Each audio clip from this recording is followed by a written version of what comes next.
Shannon, what do those comments tell you? It's saying that, look, guys, there's no reason to panic. Baker Mayfield started 4 games. 3 of those games have been 3 points. 3 of them's going to overtime. So what are we panicking for? We're fine.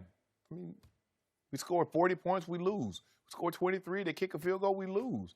What are we panicking for? The only game they were blown out was the Chargers. And Baker's also saying subtly, Hugh, last year you had control of the offense. You were 0-16. The year before that, you had the control of the offense. You were 1-15. Nah, we need you to stay right there where you are. But Hugh understands, Skip. Hugh's like, well, hold on, wait a minute.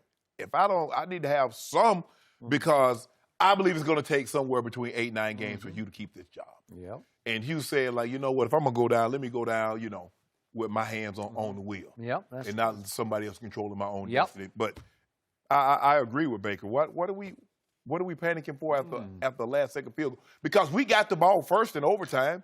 Things just didn't go our way. The Raiders, I mean, look, shouldn't even got to overtime because that was a fumble. Derek Carr fumbled the ball. The guy scooped it up. It should have been a touchdown, and the Browns should have won this game.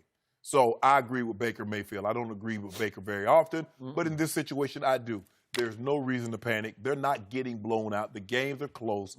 Hugh, you're doing a good job overseeing the team. Yep. Let Todd Haley continue to do what he's doing.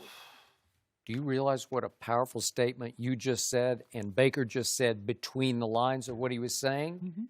He said, no, Hugh, this is between the lines. He's saying, no, you just keep doing what you do because the guy who's calling my plays is doing just fine. That's powerful. True. That's really drawing a line because I'm pretty sure Baker is closer to the new GM, John Dorsey, than he is to the old head coach, Hugh Jackson. And I'm pretty sure that John Dorsey has dropped a hint or two that maybe we'll go in a different direction at some point at head coach.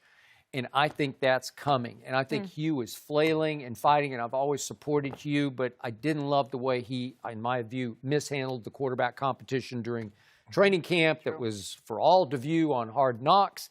And all of a sudden, he had 2 star coordinators, Greg Williams, Todd Haley, who were sort of taking over Hard Knocks. Both have been head coaches. Both have been head coaches. You don't think you're threatened? And now Hugh, when he grabs the mic, he's trying to seize the day. This is my football team, and I'm in charge, and I have final say on everything. And now he's indicating he's going to take back over the offense.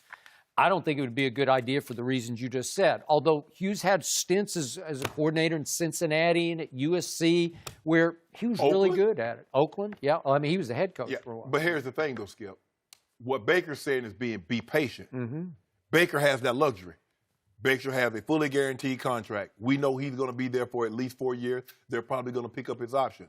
Guess who doesn't have another 4 years to be patient? Hugh Jackson. Hugh Jackson says, I need to get wins. This closeness does not count. This is not a grenade throwing horseshoes or I'm not slow dancing in the 8th grade. So closeness has nothing to do with whether or not I'm going to be able to hold on to this job. So I get what Baker says, and I agree with Baker. Hugh, we saw what you did when you had control. 1-31.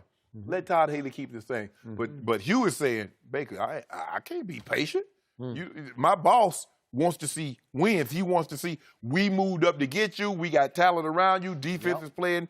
Defense is still playing at a high levels. Now, one game we saw them against the Chargers. We were like, what happened to the defense? But all in all, they've been very solid. I get what Hugh's saying, but Baker's absolutely right in this situation. How many times do you see a new GM come in and stick with the old head coach for longevity? It just doesn't happen. Usually you'll give him a shot, and usually you're not quite on the same page, and you go a different direction. I want my dog. I want my guy. I want my dog in the house. Yeah. So I'm pretty sure John Dorsey will go in a new direction, not during this year, but next year. And I feel bad for Hugh because he's a good football coach. He has not proven that much in Cleveland, and I hope he gets another shot somewhere else. Well, dang, Skip, how many shots you want him to get?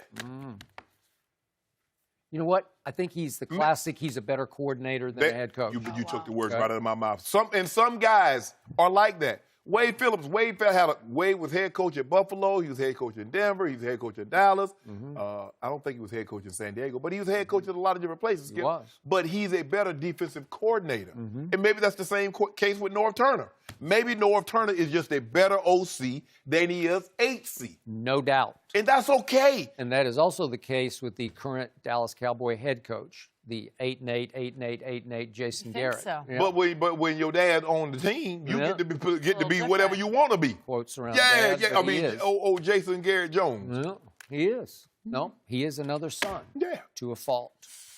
Steven's like, he got to get him up out of there. Yeah. Steven say he's trying to cut into